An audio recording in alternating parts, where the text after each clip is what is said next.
राधा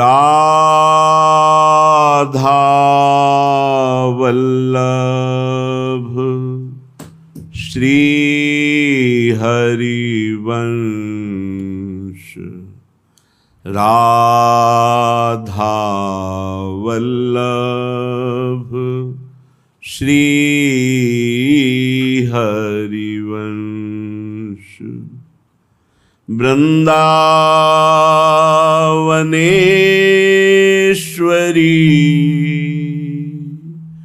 तवैव पदारविंदम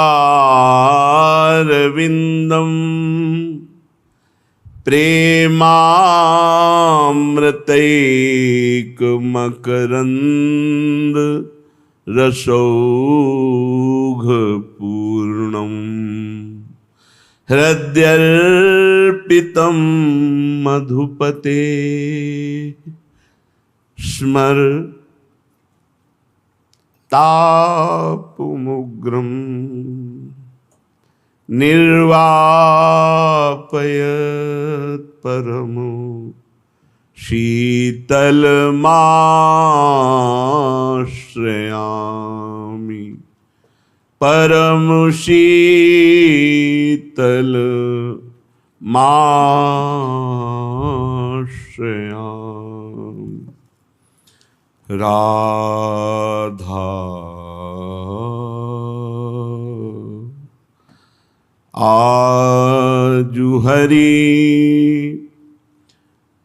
राधा रंग रंगे। चलते हैं श्रीमद् भागवत महापुराण, जिसमें भगवान के अवतार श्री पृथु जी महाराज अपनी प्रजा को उपदेश किए। कल आपने श्रवण किया, अपनी प्रजा को महाराज पृथु जी ने कहा कि सबसे पहली बात किसी पर दोष दर्शन नहीं करना। वही देखो, हर जगह परमार्थ की जहां सावधानी की वार्ता है, वहां कोई ऋषि बोले या कोई भक्त बोले या भगवान बोले, शास्त्र बोले, एक ही बात है। ध्यान दीजिए, कल की चर्चा में था कि महाराज पृथु ने अपनी प्रजा को कहा, मैं हाथ जोड़कर निवेदन करता हूं, यदि आप बात मानेंगे तो आप हमारे ऊपर बड़ी कृपा करेंगे, बड़ा अनुग्रह करेंगे। पहली बात ये कि आप किसी पर दोष दर्शन ना करें। दूसरी बात, हृदय में निरंतर भगवान का नाम जप करें। तीसरी बात, जो भी कर्तव्य कर्म करते हैं भगवान को समर्पित कर दीजिए। इससे सर्वलोक महेश्वर भगवान प्रसन्न हो जाएंगे, भगवत प्राप्ति आपको हो जाएगी। पृथ्वी तल पर हे मेरे प्रजाजन, वही मेरा प्रिय है जो यज्ञ भोक्ताओं के, अधीश्वरों के भी अधीश्वर सर्वगुरु भगवान श्री हरि का निरंतर भजन करते हैं। ये बहुत बढ़िया बात है। भगवान का निरंतर भजन करते हैं, वे मुझ पर बड़ी कृपा करते हैं। महाराज पृथु ने कहा, वे मुझ पर बड़ी कृपा करते हैं।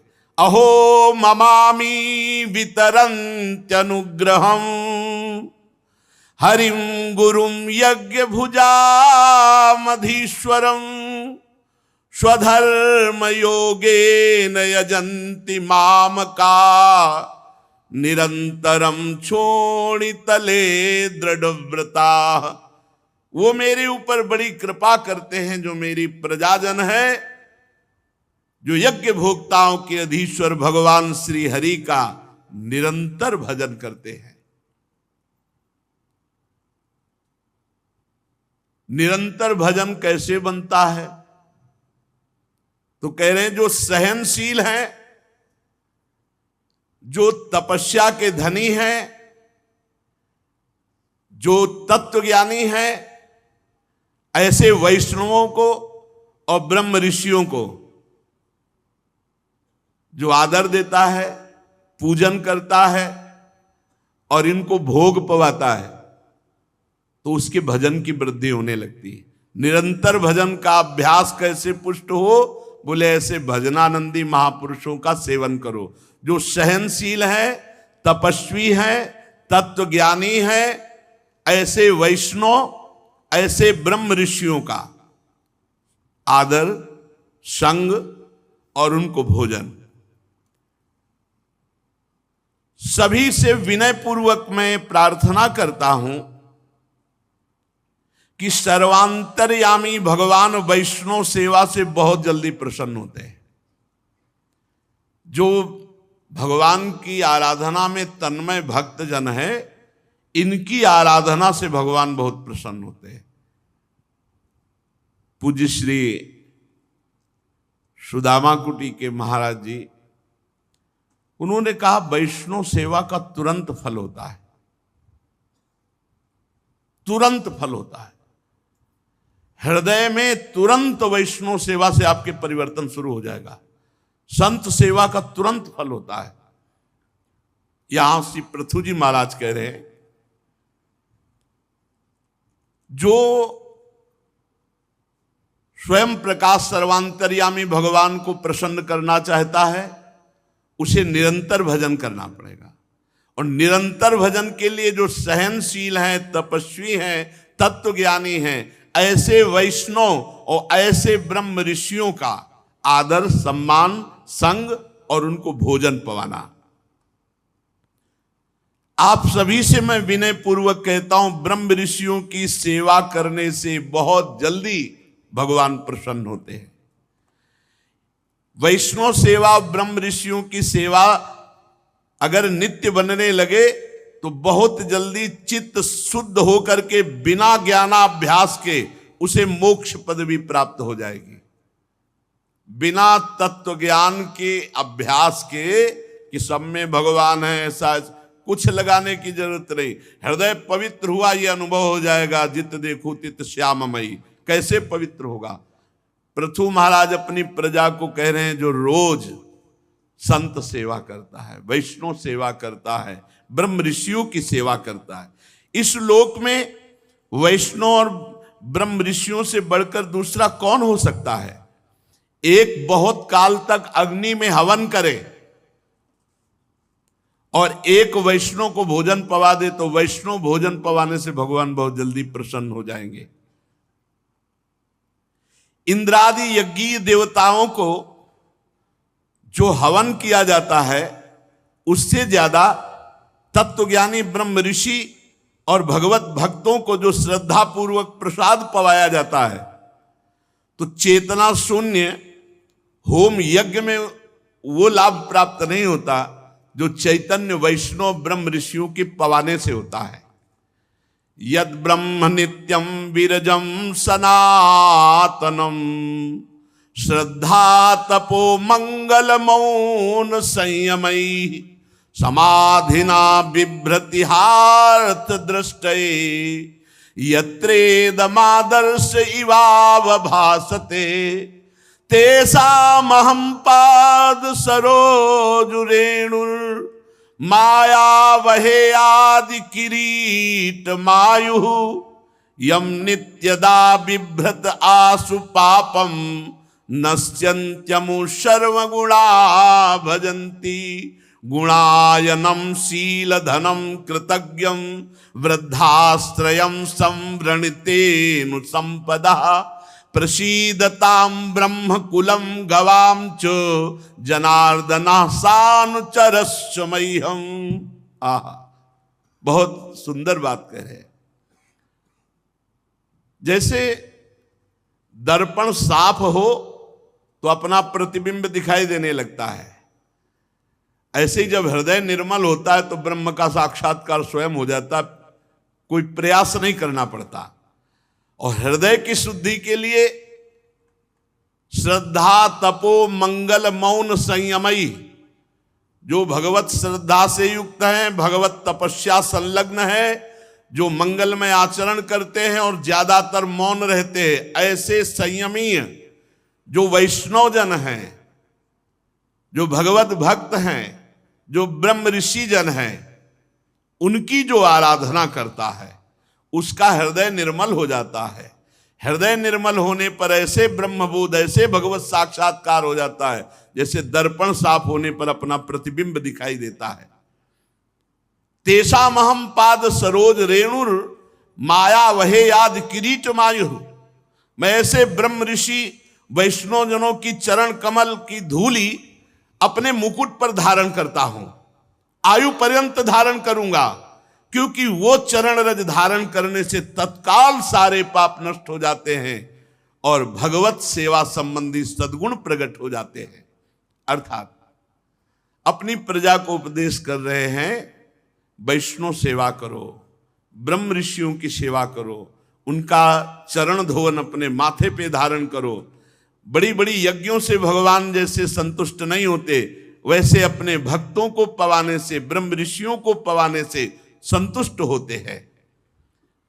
गुणवान, शील संपन्न, कृतज्ञ और गुरुजनों की सेवा करने वाले के पास लौकिक पारलौकिक संपदाएं अपने आप इकट्ठा हो जाती है। अतः मेरी यही आज्ञा है, प्रार्थना है कि ब्रह्म ऋषियों का, गौवंश का और भगवत भक्तों का आराधन हो तो श्री भगवान अपनी समस्त विभूतियों के साथ प्रसन्न हो जाते हैं। श्री मैत्रेय जी कहते हैं, महाराज पृथु का यह सुंदर उपदेश सुनकर सभा में देवता, पितर, ब्राह्मण जितने बैठे थे, साधुवाद साधुवाद, साधु साधु यो कहकर प्रशंसा करने लगे। समस्त संत जन भी विराजमान थे।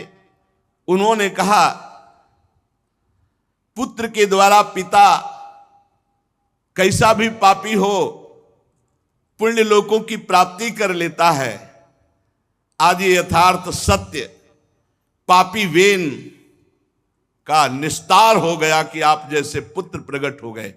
पृथु जी से कहा, अगर पुत्र भगवत आचरण करने वाला है तो पिता कितना भी पापी हो उसे भगवत प्राप्ति हो जाएगी, ये शास्त्र कहता है। इसीलिए मनाया जाता है कि कोई भगवान का भक्त हमारे घर में प्रकट हो जाए। इसका उदाहरण है पापी वेन महाराज पृथु और हिरण्यकश्यप। घोर नरकों की प्राप्ति होती यदि प्रहलाद जैसा भक्त ना होता। प्रहलाद ने हिरण्यकश्यप को पुनः परम पद में। वीरवर पृथु जी, आप तो भगवान श्री हरि की भक्ति में अविचल प्राप्त किए हैं। हम आशीष देते हैं, आप बहुत वर्षों तक जीवित रहे और प्रजा का पालन करें, आपका सुयश हो, आप उदार कीर्ति हैं। ब्रह्मण देव भगवान श्री हरि की कथा में रुचि रखते हैं। हमारा बड़ा सौभाग्य है कि आप जैसा हमने राजा पाया। और अपनी प्रजा को ऐसा उपदेश देना आपके लिए कोई आश्चर्य की बात नहीं है, क्योंकि आप अपनी प्रजा के ऊपर बहुत प्रेम रखते हैं। करुणामय महापुरुष अपने प्रियजनों को ऐसा ही उपदेश करते हैं। श्री मैत्रेय जी कहते हैं, जिस समय प्रजाजन पराक्रमी पृथ्वीपाल महाराज पृथु की प्रार्थना कर रहे थे, उसी समय एक घटना घटी। आकाश से एक तेज उतरता हुआ दिखाई दिया और उस तेजो पुंज में 4 मुनीश्वर, सनक, सनंदन, सनातन, सनत कुमार। देखो, जब भगवत आराधना होती है तो सब महापुरुष अपने आप दर्शन देने लगने। चाहे जितने बड़े महापुरुष हो, जब भगवान की आराधना हो रही तो वो सब दर्शन देते हैं। भाई जी महाराज को देवर्षि नारद, अंगिराज ऐसे प्रगट में जैसे कल आएंगे, ऐसी व्यवस्था थी कि 11 बजे देवर्षि नारद जी और मुक्का ऐसे जैसे निमंत्रण दे के बुलाया, ऐसे वो आए थे। आश्चर्य की बात नहीं है, सब महापुरुष हैं, पर आप जब तक भजन की ऊंचाई पर नहीं पहुंचते तब तक उन महापुरुषों को नहीं देख सकते।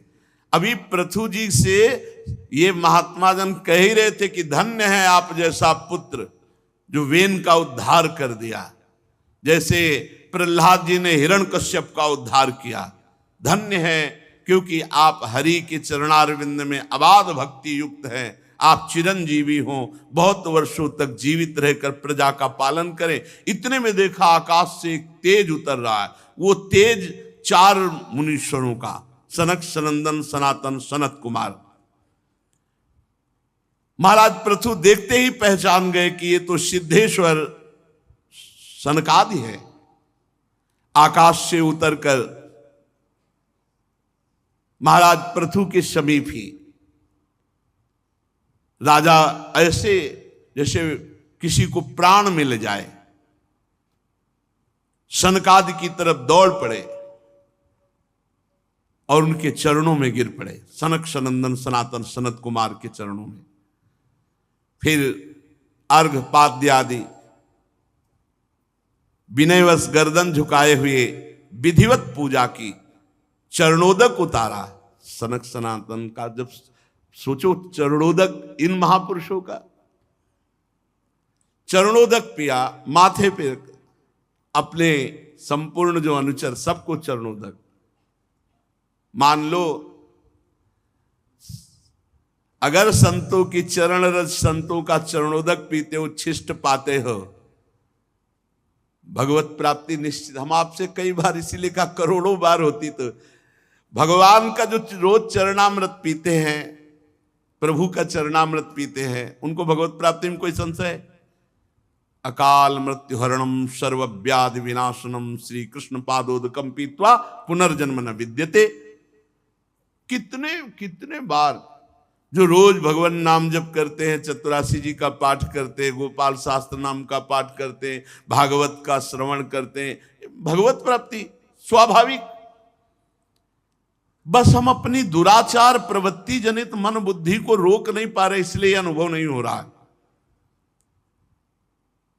सनकादि का चरणामृत होता है, ये बहुत अमोघ वस्तु है। जब हमारे पास चरणामृत पहुंचता है ना, तो ऐसे जैसे कोई बहुत बड़ी संपत्ति मिल जाती है, ऐसे लगता है ये संतों का चरणामृत है, ये ब्रजवासियों का चरणामृत। एकदम वो लिखे हुए ऐसे रोज दर्शन करते हैं पात्र में से, ब्रजवासियों का चरणामृत, संत चरणामृत, ऐसे रोज पान और रोज दर्शन, रोज प्रणाम।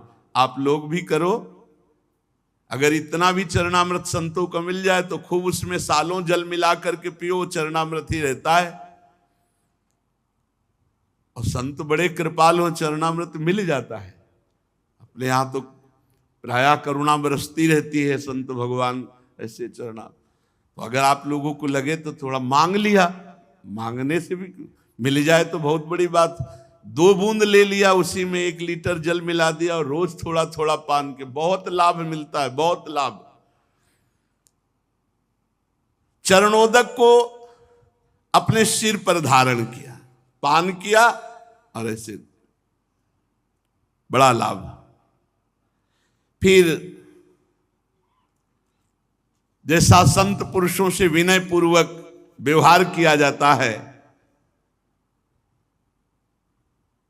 ये भगवान शंकर के अग्रज हैं, सनक सनंदन सनातन सनत कुमार। 4 स्वर्ण सिंहासन मंगाए, उन पर बैठाला, मानो मूर्तिमान तेजस्वी अग्नि बैठे हों। हाथ जोड़कर पृथु जी ने कहा, बहुत सुंदर चर्चा हुई है पृथु जी और सनकादि से। अब यह है कि इतनी उच्च कोटि की अध्यात्म की है कि आप एकाग्रता पूर्वक सुने तो लाभ मिलेगा। अहो आचरितम किम में मंगलम मंगलायना, यस्य वो दर्शनम ह्रासीत दुर्दर्शानाम च योगिभिः, किम तस्य दुर्लभतरम ही लोके परत्र च, यस्य विप्राः प्रसीदन्ति शिवो विष्णुश्च शानुगः। मंगल मूर्ति मुनीश्वरो, आपका दर्शन तो योगियों के लिए भी बड़ा दुर्लभ है। भला मुझ जैसे से क्या पुण्य बन सकता है जो आप दर्शन देते हैं? ये तो आपकी अहेतुकी कृपा है कि आपने आकर दर्शन दिया। पर हम ये कह सकते हैं, जिस पर वैष्णव प्रसन्न हैं, जिस पर ब्रह्म ऋषि प्रसन्न हैं और अनुचरों के साथ भगवान शंकर प्रसन्न हैं या भगवान श्री हरि प्रसन्न हैं, उन्हीं को ऐसा सौभाग्य मिल सकता है, अन्यथा नहीं। इस दृश्य प्रपंच के कारण जैसे महातत्वाद यद्यपि सर्वगत हैं, तो भी सर्वसाक्षी आत्मा को नहीं देख सकते। इसी प्रकार आप जैसे सिद्ध पुरुष यहां लोक में विचरण करते रहते हैं, पर जो भजन नहीं करते वो अनाधिकारी लोग आपको नहीं देख सकते। बड़े बड़े सिद्ध विचरण करते हैं, अनाधिकारी लोग नहीं देख सकते।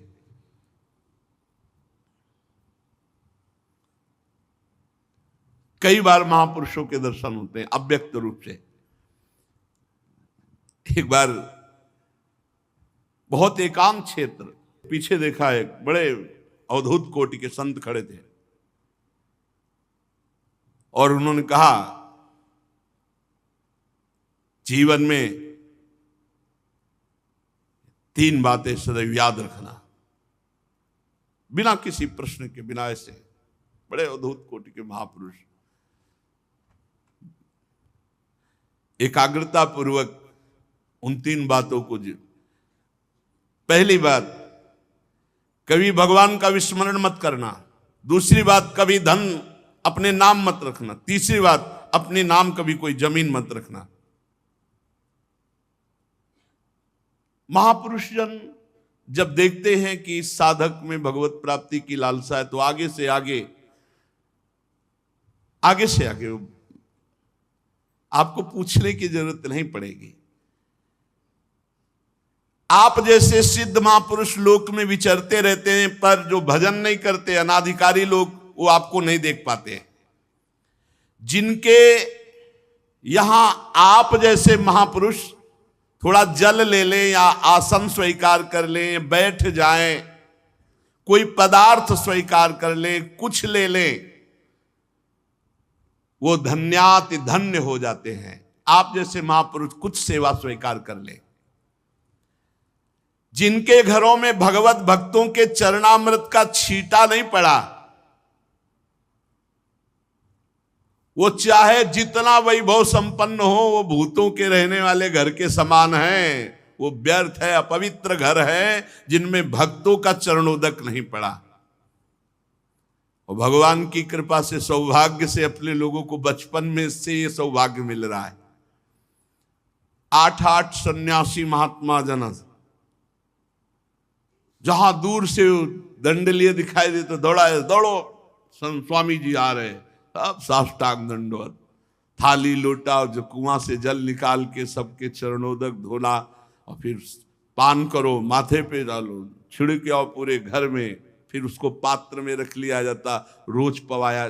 वही सब प्रभाव संतों का चरणामृत का।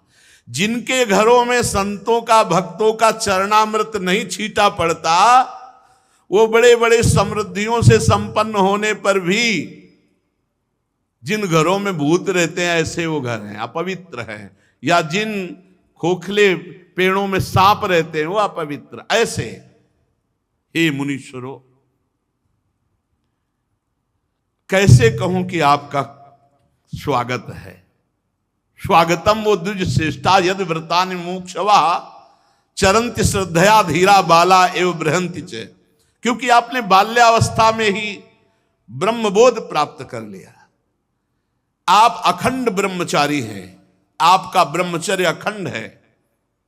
आप सदैव अपने स्वरूप में स्थित रहते हैं। स्वामियों, हम लोग तो अपने कर्मों के वशीभूत होकर इस विपत्ति के क्षेत्र रूप संसार में केवल इंद्रिय संबंधी भोगों को ही पुरुषार्थ मानकर भोग रहे हैं। आप कृपा करके बताइए, प्रश्न है, जो इस संसार में इंद्रिय भोगों में ही केवल सुख मानकर फंसे हैं, उनका कल्याण कैसे होगा? उनका निस्तार का उपाय क्या है? और आप लोगों से ये पूछना कि आपका कुशल मंगल है, ये उचित नहीं है, क्योंकि आप सदैव आत्मा में रमण करते हैं, आत्मस्वरूप हैं। तो क्या कुशल और क्या अकुशल आपके लिए? तो जो अपने स्वरूप में स्थित, उसमें कोई फर्क नहीं पड़ता। चाहे विपत्ति हो, चाहे संपत्ति हो, दुख हो, सुख हो, साप हो, वरदान हो, कोई फर्क नहीं पड़ता। क्योंकि जो आत्मानंद में निमग्न है, उसको इन बाहरी साप, वरदान, दुख, सुख, लाभ, हानि, मान, अपमान से कोई फर्क नहीं। एक हमने संत से सुना कि एक बार भगवान गौरी शंकर नंदीश्वर पर विराजमान होकर जा रहे थे, तो शनकादि चारों हरिशरणम हरिशरणम हरिशरणम ध्यानस्थ थे। भगवान शिव वहां से निकले, कोई प्रणाम नमस्कार, कोई भगवान शिव को कोई फर्क नहीं। अंबा ने कहा, जगत गुरु भगवान शिव को प्रणाम भी नहीं किया, ऐसे ही गर्दन, उनको गुस्सा आ गया, साप दे दिया, जाओ आउट हो जाओ। गर्दन ऐसे सीधी की, झुकाया नहीं जैसे। भगवान शिव ने कहा कोई फर्क नहीं पड़ता इनके ऊपर। बोले क्यों? इनको पश्चाताप, तो बोले कभी पश्चाताप नहीं होगा, चाहे सनकादि का शरीर हो चाहे उठ का शरीर, इनको शरीर से कोई लेना देना नहीं, ये अपने स्वरूप में स्थित है। कुछ दिनों बाद फिर उधर से निकले तो भगवान शिव को देखा, वो देखा ही नहीं था, देखा तो प्रणाम किया। भगवान शिव ने कहा कैसे हो? बोले अंबा है ना, बहुत कृपा है, पहले भिक्षादि के लिए तो सोचना भी पड़ता था, अब तो हरे हरे पत्ते खाते हो, हरी शरणम रटते, कोई परेशानी नहीं, खा कह दो, इनको सनकादि रूप में करो, इनको कोई फर्क नहीं पड़ता। तो कह रहे आपके लिए पूछना कि कुशल मंगल है कि नहीं, तो आप तो आत्मा में रमण करते हैं, आपके लिए ना कुशल हो ना कुशल, दोनों बराबर, कुशल कुशल से कोई मतलब नहीं। प्रभु आपका समागम बड़ा दुर्लभ है, उसका लाभ मिलना चाहिए। इससे मैं पूछता हूं कि जो भोगों में मनुष्य फंसे हैं उनका सुगमता पूर्वक कल्याण कैसे होगा? प्रभु ये आत्मबोध तो बहुत धैर्यवान, बहुत अच्छे ज्ञानी के हृदय में आत्मबोध होता है, पर विषयी पुरुषों पर कृपा करने के लिए आप जैसे महापुरुष भ्रमण करते रहते हैं, आप ये बताइए कि विषयी पुरुष का कल्याण कैसे होगा जो भोगों में सुख मानता है? राजा पृथु के ये युक्ति युक्त गंभीर परमित मधुर वचन सुनकर श्री सनत कुमार जी बड़े प्रसन्न हुए और मुस्कुराते हुए बोले। सनत कुमार जी ने कहा, महाराज आपने सब कुछ जानते हुए भी समस्त प्राणियों के कल्याण की दृष्टि से बड़ी अच्छी बात पूछी। साधु भक्त पुरुषों की बुद्धि ऐसी हुआ करती कि वो ऐसी चर्चा करते जिससे जगत का कल्याण हो। संत पुरुषों का समागम श्रोता और वक्ता दोनों को अभिमत है, क्योंकि उनके प्रश्नोत्तर सभी का कल्याण करते हैं। अब उत्तर शुरू। राजन, श्री मधुसूदन भगवान के चरण कमलों के गुणानुवाद में अविचल प्रीति, जो बहुत कठिन है, इससे सारी वासनाएं नष्ट हो जाती है। क्या पहला उपाय बताया? भगवान की लीला कथा श्रवण, इससे बहुत जल्दी हृदय निर्मल हो जाता है। खूब लीला कथा सुनो, जहां चर्चा भगवान की, प्रपंच मत करो, चार साधक बैठो, कोई न कोई प्रभु की चर्चा करो, कोई न कोई सिद्धांत की चर्चा करो। और भगवान भी आदेश करते, मत चित्ता मदगत प्राणा बोधयंता परस्परम। कह रहे हैं वासना रूप मल को सर्वथा नष्ट कर देती है। अस्तिव राजन भवतो मधुद्विषः पादारविंदस्य गुणानुवादने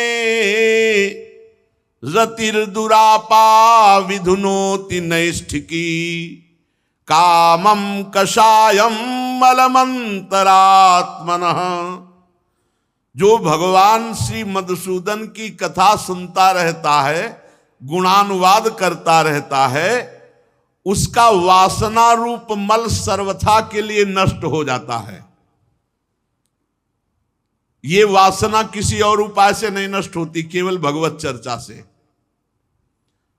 जैसे मोह को महिषासुर बताया गोस्वामी जी ने, और कथा को दुर्गा आद्याशक्ति बताया, कि जैसे महिषासुर को कोई देवता या नहीं मार सकता था उस समय बलवान, तो सब दैवी शक्ति का स्वरूप दुर्गा भगवती ने महिषासुर को मारा। ऐसे ही जो मोह है, अज्ञान है, वासना है, ये महामोह महिषेश विशाला और राम कथा कालिका कराला।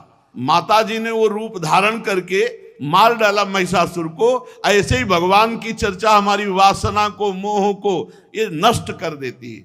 यहां सनकादि जी ने पहला उपाय बताया, खूब भगवत चर्चा सुननी चाहिए, नशा होना चाहिए।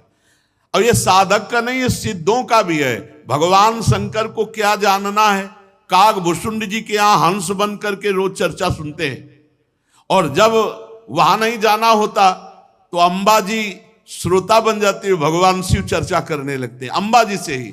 बड़ी अमृतमयी कथाएं। वासना रूपी मल को नष्ट करने के लिए और कोई उपाय नहीं भगवान की चर्चा के सिवा। ये बैठा लो। जो साधक सत्संग नहीं सुनते हैं, परस्पर भगवत चर्चा नहीं करते हैं, उनमें बड़ी कमियां बनी रहती है।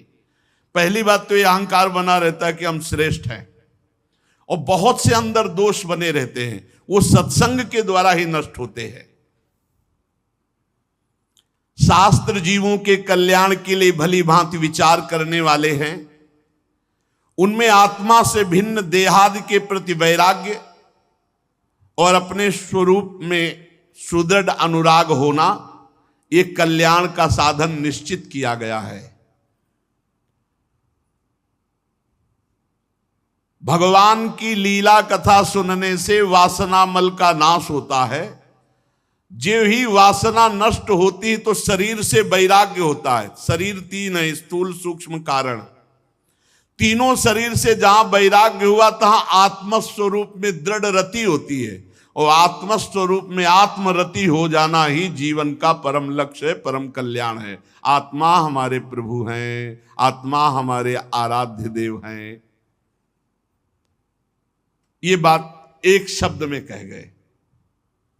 अब इसको विस्तार पूर्वक वर्णन करते हैं। पहले शब्द में उत्तर है, संसारी भोगी पुरुषों को भगवत प्राप्ति का उपाय क्या? बोले खूब भगवान की चर्चा, भगवान के गुणों का कथन श्रवण करे, रात दिन भगवान का नाम जप, उनकी लीला कथा श्रवण से वासना का नाश होता है। वासना के नाश से तीनों शरीरों से वैराग्य होता है और आत्मरति होती है। आत्मरति ही ये परम कल्याण का स्वरूप है।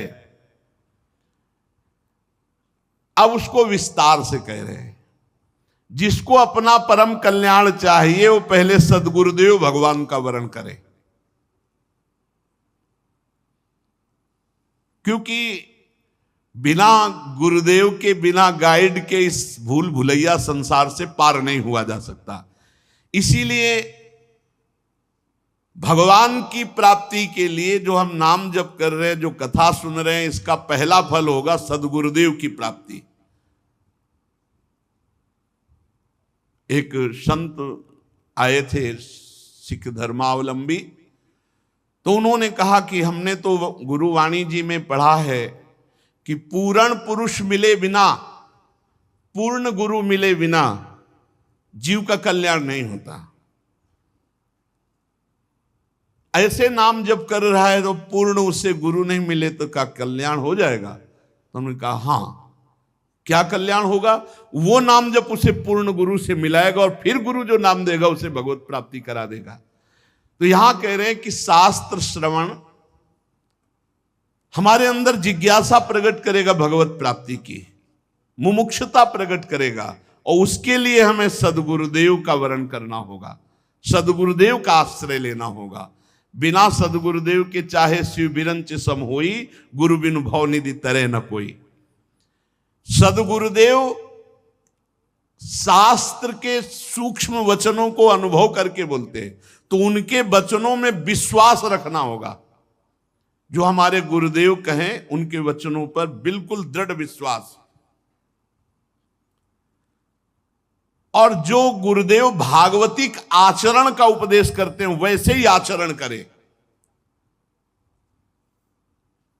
फिर गुरुदेव से जिज्ञासा करें, भगवत प्राप्ति संबंधी जो संशय हो, जो प्रश्न हो, अपने गुरुदेव से उनका उत्तर ले।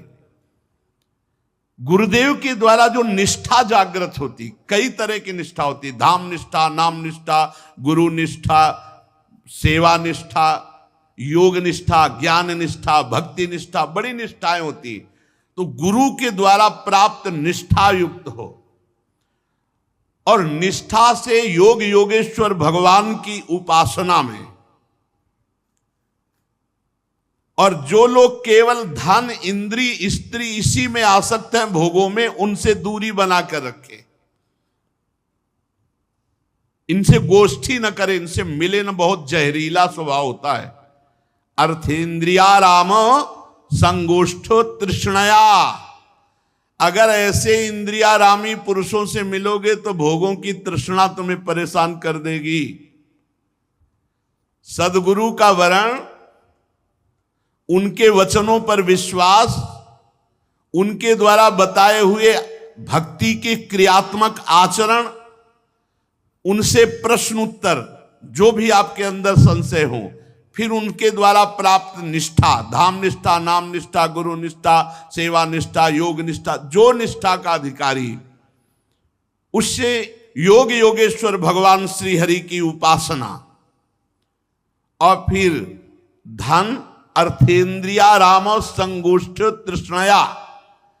जो अर्थ और इंद्री के भोगों में, सहवास आदि में सुख रखने वाले जन हैं, इनसे कभी भी गोष्ठी न करें, इनसे कभी न मिले। यदि भगवत प्राप्ति करना है तो दूरी बना के रखना होगा, शास्त्र कह रहा है। क्योंकि इनकी गोष्ठी में प्रेम रखने से तृष्णा बढ़ती, भोगे हुए भोगों को भोगने का जो लालसा, वो तृष्णा। अपनी इंद्रियों को जो प्रिय पदार्थ लगे, भगवत प्राप्ति करना है तो उनको ना भोगे, या कम मात्रा में। जैसे खान पान की पदार्थ सामग्री जो बहुत प्रिय है, ये सनकादि बोल रहे हैं, जो बहुत प्रिय उसे तो पाए ही नहीं। ये बहुत अच्छा, उसे हटा दे, नहीं पाना, नहीं लेना, कम मात्रा में ले लो। और भगवत नामामृत का पान करना, हर समय नाम जप करना, एकांत सेवन में प्रेम रखना, एकांतिक भाव होना चाहिए। कुछ समय ऐसा होना चाहिए अपनी कुटिया में एकांत, शांत, भगवत चिंतन परायण। जब नाम और ऐसे आचरण करोगे तो फिर अपने आप एक लगन लग जाती है, नींद नहीं आती। भजन की जो प्रियता, वो नींद नहीं आने देती। जब सब सो रहे होते हैं तो वो जग कर भजन करता है, अधिक से अधिक नाम जप, अधिक से अधिक मंत्र जप इकट्ठा करता है। नाम जप, मंत्र जप, उसी लग। अब ऐसा लग रहा है कि मन नहीं लग रहा मंत्र में, नाम जप शुरू हो गया, धीरे धीरे दरवाजा बंद है। अपने रात्रि में जोई जोई प्यारो करे, सोई मोहे भावे, 50 पद 60 पद। अब थक गया, पद से थक गया, अब मंत्र में लग, फुर्सत ही नहीं है। एकांतिक प्रेम, नाम जप में, भगवत चिंतन में एकांतिक प्रेम। जैसे कोई कंजूस आदमी बार बार रुपया गिनता है तो उसको बड़ा सुख मिलता है, वो रुपया देख के जीता है। जो लोभी होता है, धनी कंजूस, वो बार बार गड्डी देख करके जीता है, छू के जीता है, फिर गिन के देखता है, गणना में सुख में। ऐसे ही बार बार नाम जप, बार बार भगवत चिंतन। कल इतना जप हुआ था, आज इतना जप हुआ, रात्रि में चुरा के जप कर रहा है, कोई जान ना पावे। और बड़ा अच्छा लगता है जब सब सो रहे होते हैं, शांत समय, केवल मंत्र की ध्वनि और या घड़ी की वो टिक टिक, दो ही सुनाई देते हैं। वो घड़ी लगी होती है ना, तो अब उसकी वो टिक टिक और मंत्र, बस दो ही आवाजें होती है। एकांत सेवन में, और किसी भी जीव को किसी भी तरह से कष्ट ना देने का नियम। सदैव भगवत प्राप्ति के लिए अनुसंधान करते रहना। श्री हरि के चरित्रों का चिंतन करना, कभी भूलकर किसी की निंदा न करना, अपने योग क्षेम के लिए प्रयास न करना। गृहस्थी है तो प्रयास करो, फल की आकांक्षा न करो, और विरक्त है तो प्रयास भी न करना। योगक्षेम अपने आप, अपने आप सच्ची मानिए अपने आप योगक्षेमम वहाम्यहम। और गृहस्थी है तो कर्तव्य करो, फल की आकांक्षा मत करो, बहुत जल्दी सिद्धावस्था प्राप्त होती है। योगक्षेम के लिए प्रयत्न ना करना, ये सनकादि जन बोल रहे हैं। किसी की निंदा न करना और गर्मी सर्दी को सहन करना सीखना, इससे भी बहुत भजन में रुचि बढ़ती है। जीवन में कभी, ये तो यही वृंदावन में है, नहीं तो गंगा किनारे कहाँ ये पंखा हो, ये सब रेती में पंखा हो, ये सब कुछ नहीं। पूरे जीवन मंत्रमय वृत्ति, अवधूत स्थिति, द्वंद्वों को सहन करना, मान अपमान निंदा स्तुति, इनको सहन करना, इससे भगवत प्राप्ति होती है। और भक्त जनों को सुख देना, भगवान के जो प्रेमी भक्त जन है, वचन से, आचरण से, पदार्थ से, सेवा से उनको सुख पहुंचाना। और प्रत्येक मनुष्य को भगवत भाव से देखना, इससे आत्मस्वरूप परब्रह्म परमात्मा भगवान में प्रीति हो जाती, प्रेम हो जाता है। परब्रह्म में प्रीति, सद्गुरु में दृढ़ अनुराग, वासना शून्य हृदय, अहंकार लिंग शरीर का नाश, परमात्मा स्वरूप में स्थिति। सनकादि कह रहे परब्रह्म में जो परमात्मा भगवान श्री हरि, उनमें सुदृढ़ प्रीति, सदगुरुदेव के प्रति पूर्ण आत्मसमर्पण, वासना शून्य हृदय, ये क्रम है। और अहंकार लिंग शरीर का भस्म हो जाना, स्वरूप में स्थित हो जाना, निहाल हो गया। जब स्वरूप में स्थित हो जाता है तो कर्तृत्व और भोक्तत्व भाव गुणों के द्वारा जो था वो मुक्त हो गया। यही है मोक्ष पदवी, यही है जीते जी जीवन मुक्त अवस्था। अब उस जीवात्मा और परमात्मा का भेद नहीं रह गया, वो परमात्मा स्वरूप हो गया, जीवन मुक्त, जीते जी जीवन मुक्त। जब तक अंतःकरण उपाधि रहती तभी तक जीवात्मा कहा जाता है। जब अंतःकरण उपाधि लय हो गई तो जीवात्मा नहीं रहता, वो स्वयं परमात्मा ब्रह्मविद ब्रह्मयु भवति। बाह्य जगत में जब तक जल है तो अपना प्रतिबिंब दिखाई देगा, दर्पण है तो अपना प्रतिबिंब दिखाई देगा। जल और दर्पण नहीं है तो प्रतिबिंब खत्म। ऐसे ही अंतःकरण है तो जीवत्व अंतःकरण नहीं, लय हो गया तो ब्रह्म स्वरूप। जो लोग विषय चिंतन में लगे रहते हैं, उनकी इंद्रियां विषयों में फंस जाती हैं, मन भोगों में ले जाता है। वह परमात्मा स्वरूप होते हुए भी अपने को ना जानने के कारण इंद्रिय मन का गुलाम, वो जीवात्मा कहा जाता है। सनकादि बोल रहे हैं, इंद्रिय विषयाकृष्टई लाक्षिप्तम ध्यायताम मनः चेतनाम हरते बुद्धे स्तंभस्तोयमिव हृदात्। उसकी चेतना हरण हो जाती है कि मैं परमात्मा स्वरूप हूं।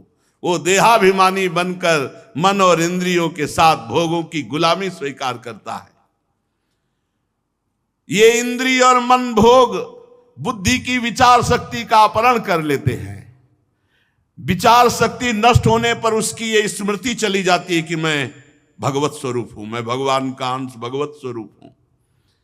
स्मृति का नाश होने पर वो भ्रष्ट हो जाता है, ज्ञान रहित हो जाता है। इसी ज्ञान के नाश को पंडित जन सर्वनाश कहते हैं। भ्रस्यत्यनु स्मृतिश्चित्तम ज्ञान भ्रंसः स्मृति क्षये तद्रोधम कवयः प्राहु रात्मा पवन मात्मनः। यही आत्मा का सर्वनाश है, अपनी स्मृति का नाश हो जाना, इंद्रिय और मन का जो भोगों में आसक्त हो जाना और उसी में अपनी तन्मयता हो जाना। ये सर्व हानि हो गई। जो भोगों में अपने स्वरूप को भूलकर रमण कर रहा है वो सर्व हानि कर लिया, वो सर्व स्वार्थ का नाश कर रहा है। इससे बढ़कर लोक में और कोई हानि नहीं। जो भगवान को भूल गया और भोगों में रति, सबसे बड़ी हानि। बहुत सुंदर बात श्री सनकादिक है। फिर एक बात सुन ले। इंद्रिया शक्ति, मन भोगों में जब रमण करता है तो बुद्धि की विचार शक्ति को नष्ट कर देता है। जब विचार शक्ति नष्ट हो जाती है तो उसकी स्मृति नष्ट हो जाती कि मैं कौन हूं, मेरा कर्तव्य क्या है। स्मृति नष्ट होने पर उसका ज्ञान नष्ट हो जाता है, और जहां ज्ञान नष्ट हुआ तो पंडित जन इसे ही सर्वनाश कहते हैं। वो अपने उद्देश्य को भूलकर पदार्थों की, भोगों की प्रियता में फंस करके अपने स्वार्थ की हानि कर लेता है। इस लोक में सबसे बड़ी हानि है भगवान का विस्मरण होकर भोगों में रति हो जाना। इसलिए बुद्धिमान उपासक को चाहिए कि धन का और इंद्रियों के भोगों का चिंतन ही ना होने पावे। इसीलिए अनन्यस चिंतयन्तो माम, मेरा चिंतन करो। क्योंकि जहां इनका चिंतन हुआ वो ज्ञान विज्ञान को भ्रष्ट कर देता है। ये बड़ी बात है। अर्थेन्द्रियार्थाभिध्यानम सर्वार्था पन्नवो नृणाम भ्रंसितो ज्ञान विज्ञाना देना विशति मुख्यताम। जब कोई साधक विषयों का ध्यान करने लगता है, विषयों का चिंतन करने लगता है, भगवान का चिंतन छोड़ देता है, तो सभी पुरुषार्थों का नाश करने वाला ज्ञान छा जाता है। विषयों का चिंतन सब ज्ञान विज्ञान को नष्ट कर देता है। जो विषयों का चिंतन करते हुए मरता है वो वृक्ष आदि योनियों को प्राप्त होता है, स्थावर योनियों को प्राप्त होता है। इसलिए जिसे अज्ञान अंधकार से पार होने की इच्छा है उस पुरुष को चाहिए कि प्रभु का विस्मरण ना होने पावे, भोगों का स्मरण ना होने पावे, हर समय राधा राधा राधा राधा। क्योंकि ये भोगों का चिंतन ही धर्म अर्थ काम मोक्ष की प्राप्ति में बाधा खड़ी कर देता है। जो विषयों का चिंतन करता है उसे सदा भय लगा रहता है। जो विषयों का चिंतन करता है उसे उत्तम मध्यम अधम ये दिखाई देता है। जो विषयों का चिंतन करता है ऐसा कोई भी नहीं है जो कुशल से रह सके। काल भगवान उनकी सारी कुशलता को नष्ट कर देते हैं जो विषयों का चिंतन करता है। हे राजन, तुम वही हो ऐसा चिंतन करो, क्योंकि शुद्ध ब्रह्मबोध संपन्न महापुरुष है। देह नहीं, इंद्री नहीं, तुम प्राण नहीं, तुम बुद्धि नहीं, तुम अहंकार से आवृत अंतःकरण नहीं, तुम वही हो, मैं ही मैं हूं, ऐसा चिंतन करो। ये शुद्ध ज्ञान का स्वरूप है। सोऽहमस्मि तत्त्वं नरेंद्र जगतामथ तस्थुषाम च देहेन्द्रियास्तुधिष्णात्म भिरा वृतानाम या क्षेत्र वित्त पतया हृदय विश्वगावि प्रत्यक्षकास्त्य भगवास्तमवे सोऽहमस्मि सोऽहमस्मि सोऽहमस्मि, वही मैं हूं। जिस प्रकार माला का ज्ञान हो जाने पर, जैसे माला पड़ा हो टेढ़ा तो दिखाई देगा, सर्प बुद्धि नहीं रहती, वैसे ही स्वरूप का ज्ञान हो जाने पर ये जगत बुद्धि खत्म हो जाती है, नानात्व तो खत्म हो जाता है। बड़े बड़े संत महात्मा जिनके चरण कमलों की अंगुली दल की छिटकती हुई छटा का स्मरण करके इस अज्ञान रूपी हृदय ग्रंथि का भेदन करके छिन्न भिन्न कर डालते हैं।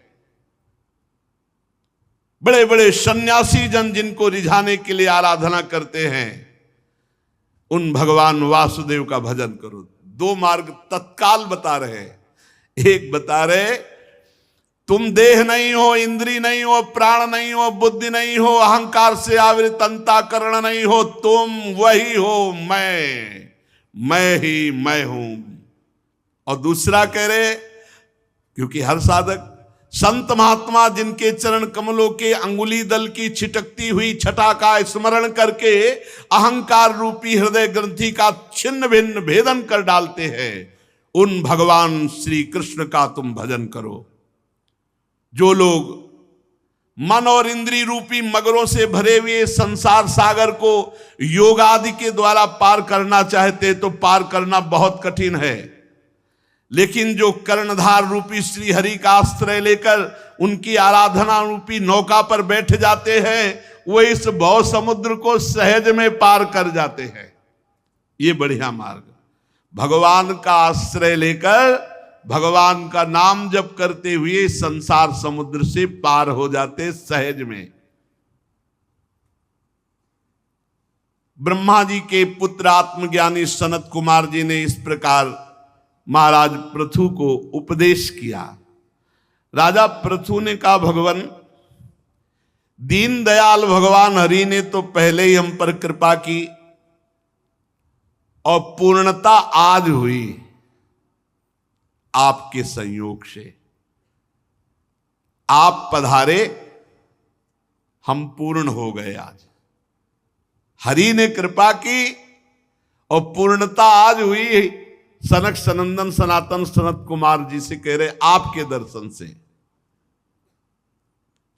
प्रभु मैं क्या दे सकता हूं आपको, क्योंकि मेरे पास जो शरीर है, जो कुछ भी है, वो तो आपका ही दिया हुआ प्रसाद है। मैं क्या दे सकता हूं?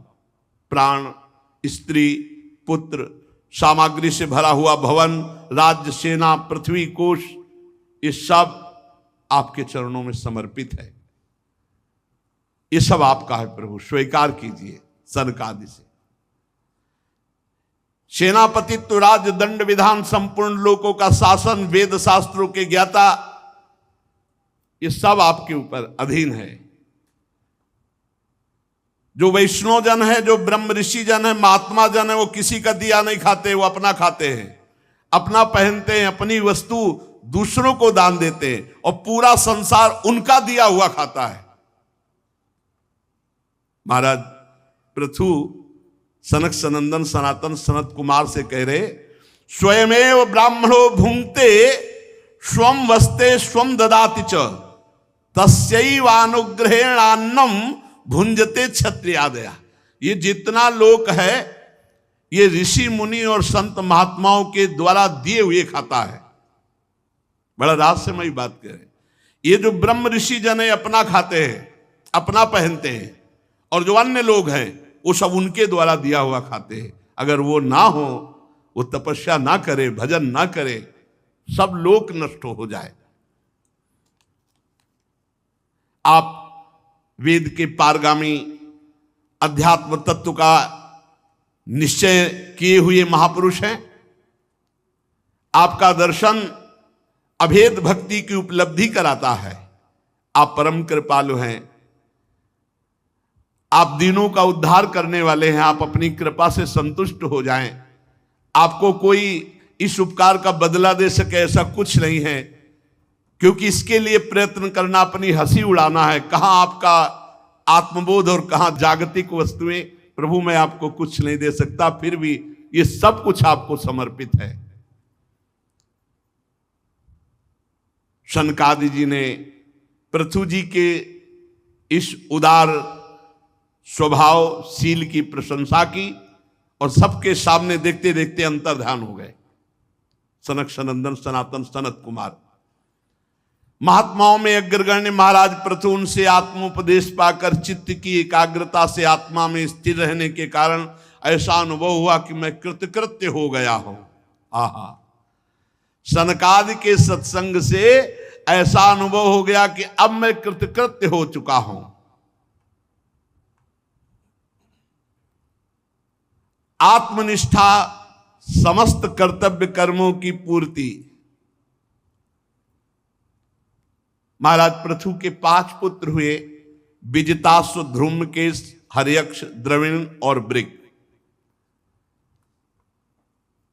महाराज पृथु ने अपने बड़े पुत्र विजिताश्व को राज्य समर्पित किया और अब सनकादि के उपदेश से अब ये राजपाट अच्छा नहीं लगा। यही है महापुरुषों का संग। पृथ्वी का भार विजिताश्व को, और आप अपने बाल खोल लिए, अवधूत की तरह तपोवन के लिए निकल पड़े। कठोर तपस्या, कुछ दिन तो कंदमूल फल खाकर बिताया, फिर उनको भी छोड़ दिया, जल पर रहे। इसके बाद जल को भी छोड़ दिया, वायु पर रहे। वायु भक्षस्ततः परमम, शरीर को गर्मी में तपाते, कभी छाया में नहीं बैठते। वर्षा होती तो खुले मैदान में वर्षा सहते, और सर्दी के दिनों में गले तक जल में खड़े होकर मंत्र जाप करते और मिट्टी में ही शयन करते। सब प्रकार के द्वंद्वों का सहना, वाणी से मौन, ब्रह्मचर्य का पालन, कठोर तप महाराज पृथु ने सनकादि की मिलने के बाद राजपाट त्याग करके जंगल में किया। समस्त वासना जनित कर्म बंधन तो कट ही चुके थे। सनत कुमार के सत्संग से परमोत्कृष्ट अध्यात्म योग की प्राप्ति हो गई थी। अंतःकरण शुद्ध हुआ, देहात्म बुद्धि निवृत्त हुई, सामने परमात्मा श्री कृष्ण की अनुभूति हुई। अंतर में ब्रह्मबोध, बाहर में भगवत साक्षात्कार, श्री कृष्ण की अनुभूति हुई। बड़ी अद्भुत स्थिति महाराज पृथु जी की। अंदर से ब्रह्मबोध और बाहर से श्री कृष्ण साक्षात्कार। बस श्री कृष्ण का दर्शन करके स्वरूप में स्थित होकर वीरवर पृथु ने अपने चित्त को एकाग्र किया और अपना शरीर त्याग दिया। बाहर श्री कृष्ण साक्षात्कार, अंदर श्री कृष्ण ब्रह्मबोध स्वरूप से, और अपने शरीर का त्याग कर दिया। अपने अपने तत्व जो पांचभौतिक मिल गए। जब महाराज पृथु की पत्नी महारानी अर्ची जो उनके साथ गई थी, उन्होंने कभी भूमि में पैदल भी नहीं चली थी, पर जैसा उनके पति वैसे ही उन्होंने अपने शरीर को कष्ट दिया। जब देखा हमारे प्राणपति अपनी जीवन लीला संपन्न कर ली, तो स्नान करके पति को जलांजलि देकर भगवान की वंदना करके और उनको गोद में लेकर चिता में प्रवेश कर जीवित अपने शरीर को जला दिया अपने पति महाराज पृथु के साथ। समस्त देवियां आकर के पुष्प वर्षा करने लगी और विनय किया अर्ची महारानी की कि आप अद्वितीय हैं। इस लोक में आपने अपने पति का अनुसरण किया और परलोक में भी अब आप पति के पास ही पहुंच जाएंगी, क्योंकि पति के लिए अपने शरीर को भस्म कर दिया। उनकी चिता गोद में लेकर और आग में प्रवेश कर गई। देवियों ने अर्ची जी की वंदना की। भगवान के जिस परम धाम को महाराज पृथु गए थे, वहीं महारानी अर्ची भी पहुंच गई। परम भागवत पृथु जी का ऐसा प्रभावशाली चरित्र है। श्री मैत्रेय जी कहते हैं, विदुर जी हमने आपको सुनाया, जो इसे गाता है, सुनता है, वो निश्चित भगवान के परम धाम को प्राप्त होता है। श्रीमद तेज जी कह रहे हैं, जो इस चरित्र को गाता है, सुनता है, वो निश्चित भगवान के परम पद को प्राप्त होता है। या इदम सुमहत पुण्यम श्रद्धया वहितः पठेत श्रावयेत शृणुयाद्वापि सप्रथो पदवी मियात् इत्थं भूतानुभावोऽसौ प्रथुषा भगवत्तमः कीर्तितं तस्य चरित मुद्दाम चरितस्य ते। अगर कोई कामना से इसका गायन या श्रवण करे तो संतानहीन को पुत्र की प्राप्ति हो जा सकती है, अगर पाठ करे धनहीन को धन की प्राप्ति हो सकती है, यश चाहने वाले को यश की प्राप्ति, आयु चाहने वाले की आयु प्राप्ति। और अगर कोई चाह ना करे तो भगवान के परम धाम की प्राप्ति होती है। ऐसे महामहिम भगवान के अंश से प्रकट हुए महाराज पृथु और अर्ची के पावन चरित्र को अपने लोगों ने श्रवण किया। मनन करें इसका। पूरे चरित्र का सार है, किसी पर दोष दृष्टि ना करें, निरंतर हृदय से नाम जप करें, अपने सारे कर्तव्य कर्मों को भगवान के चरणों में समर्पित कर दें। ये पृथु जी का उपदेश, सनकादि का उपदेश। भगवान की कथा खूब सुनने से हृदय का मोहमल नष्ट हो जाता है, भगवत प्राप्ति की लालसा जागृत होती, गुरुदेव के चरणों का आश्रय होता है, गुरुदेव के वचनों पर विश्वास, शास्त्र वचनों का सार गुरुदेव के वचन। गुरुदेव जो भक्ति की क्रियात्मक शिक्षा, भागवत धर्म के आचरण का उपदेश करते हैं, उसका अक्षरशः पालन, किसी की निंदा न करना, किसी का अपमान न करना, निरंतर नाम जप करना, भगवत चिंतन करना, इसी से घोर वैराग्य प्रकट होता है। और वैराग्य से तीनों शरीरों का राग नष्ट होता है, आत्मबोध हो जाता है, भगवत साक्षात्कार होता है, जो चाहे वो प्राप्त हो जाता है। पर सावधानी, सनकादि ने कहा, जो विषया इंद्रिया अभिरामी हैं, जो इंद्रियों के भोग में मन के द्वारा चिंतन विषयों का करते हैं और क्रियाएं कर, ऐसे लोगों के संसर्ग से बचें, क्योंकि ये हमारे साधना को चौपट कर देंगे, ये हमारे ज्ञान विज्ञान की चेतना को नष्ट कर देंगे, ये हमारी अखंड भगवत स्मृति में बाधा पहुंचा देंगे। हम मनन करके आचरण में उतारे, और ये तो छोड़ दीजिए कि हमें भगवत प्राप्ति होगी कि नहीं। कितने ऐसे चरित्र आप सुनेंगे जिनका परिणाम है सुनने मात्र से भगवत प्राप्ति। ये हम तो नहीं कह रहे ना, ये भगवान व्यास देव जी लिख रहे हैं, श्री सुखदेव जी कह रहे हैं।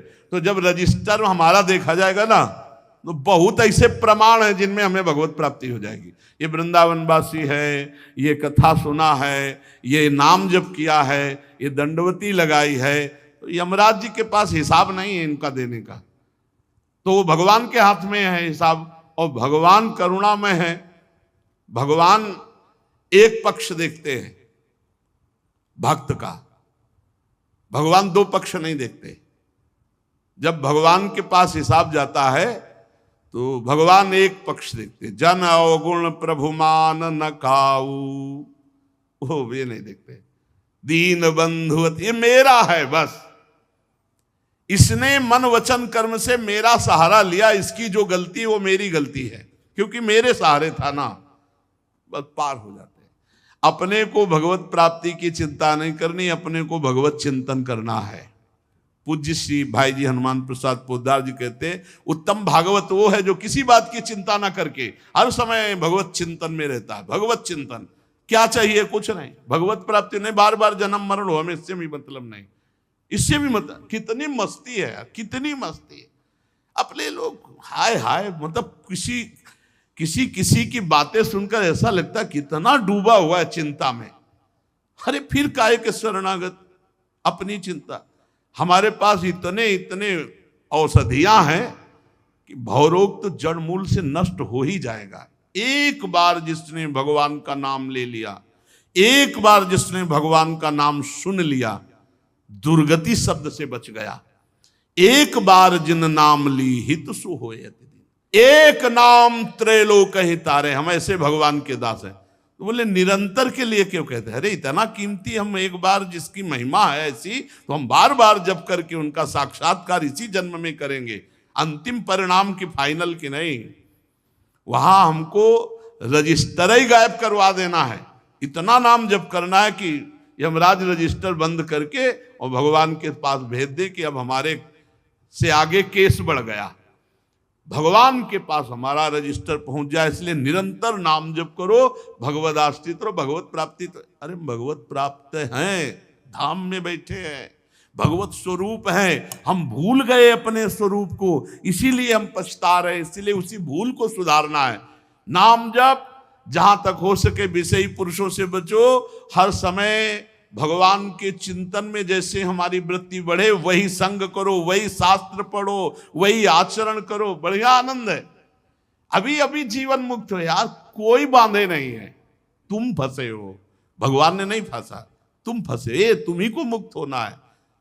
तुम इसके बिना नहीं रह सकते, इसके बिना नहीं रह सकते, इसके बिना नहीं रह सकते। वो बड़े कृपालु है, पूरा बगीचा रच दिया। और तुम अब शरीर के बिना रहना सीख जाओ, अभी जीवन मुक्त हो गए और जान जाओगे कि कौन भगवान है, कहां भगवान है, कैसे भगवान, तुम कौन हो। अरे बाजार में तुम्हें जो खरीदना है अपने मन पसंद की खरीद लो, बाजार क्यों लगा दी, अब इसके विषय में क्यों, ये बाजार क्यों बना दी गई। नहीं, ऐसे ऐसे प्रश्न करता। किसी माया ने हमको नहीं फांसा, हम अपनी इच्छा रूपी माया में फंस गए, हम अपने शरीर रूपी माया में फंस गए। हमको अपने शरीर और इच्छाओं का, राग का त्याग करना है। जिसकी इच्छा का नाश हो गया वो जीवन मुक्त अभी है, भगवत स्वरूप। अभी इच्छा मिटा दो, बस महात्मा हो आप। न कोई सद इच्छा, न कोई असद इच्छा, अभी जीवन मुक्त, मस्त, अभी मस्त। तुम्हारी मस्ती को नष्ट करने वाली इच्छा है, शब्द पकड़ लो। इच्छा मिटा दो, महात्मा हो आप, अभी ब्रह्म हो आप। इच्छा मिटा दो, ब्रह्म भूता प्रसन्नात्मा न सोचति न कांक्षत। मिटाओ इच्छा, अपनी इच्छा को श्री जी की इच्छा में दे दो, अभी सब हो गया, पता ही नहीं चलेगा। दुख किसे कहते, सुख किसे कहते, लाभ किसे कहते, हानि पता ही नहीं चलेगा, ऐसी स्थिति रहेगी। पर अब इच्छा करके फंसे हो तो अब इच्छा करके मुक्त हो। भगवत प्राप्ति की इच्छा करो और अनिच्छाओं को मिटा दो, फिर इस इच्छा को भी छोड़ दो भगवान के ऊपर और मस्त चिंतन करो। बहुत बढ़िया आनंदमय जीवन है। एक हाय हाय जो स्वभाव पड़ गया है दरिद्रता का, रोने का, अरे प्रभु के लिए रोने का नहीं, अनुकूलता के लिए रोने का, यही परेशानी। जीवन मुक्त हो, अभी आपको किसी ने नहीं पकड़ रखा, आप जीवन मुक्त हो। इच्छा ने आपको पकड़ रखा हो तो हमें बताओ, आपने इच्छा पकड़ रखी, कौन सी वस्तु आपको पकड़े? इच्छा। आपने इच्छा की है, उसी के कारण आप फंस गए। इच्छा छोड़ दो, जीवन मुक्त हो गए। कैसे इच्छा छूटे? अब भगवत प्राप्ति की इच्छा करके साधन करो, सब इच्छाओं को मिटा दो, खत्म। कुछ नहीं, अब भी आप निर्विकार हैं, अब भी आप निष्पाप हैं, अब भी आप परमात्मा स्वरूप हैं। पर यह अनुभव कैसे हो? क्योंकि इच्छाओं का जाल बिछा हुआ है। इच्छाओं को नष्ट कर दो, बस महात्मा हो गए। परमात्मा और जीवात्मा इतना अंतर है, वो इच्छा रहित है और ये इच्छा सहित है। इच्छा रहित हो जाए तो दो है ही नहीं। जैसे दर्पण हटा दो, जल अगर नहीं है तो आपको अपना प्रतिबिंब नहीं दिखाई देगा, दर्पण नहीं तो प्रतिबिंब नहीं दिखाई देगा। इच्छा नहीं है तो जीवात्मा नहीं है, वही है वही। और अगर इच्छा है तो फिर जीवात्मा, फिर तो न जाने कितनी योनियों में जाना पड़ेगा। इसलिए भाई इच्छा मिटाने के लिए खूब नाम जप करो। नाम जप इच्छा रहित कर देगा। जितना नाम जप करोगे उतना ही परमानंद बढ़ेगा। श्री राधा वल्लभ लाल की।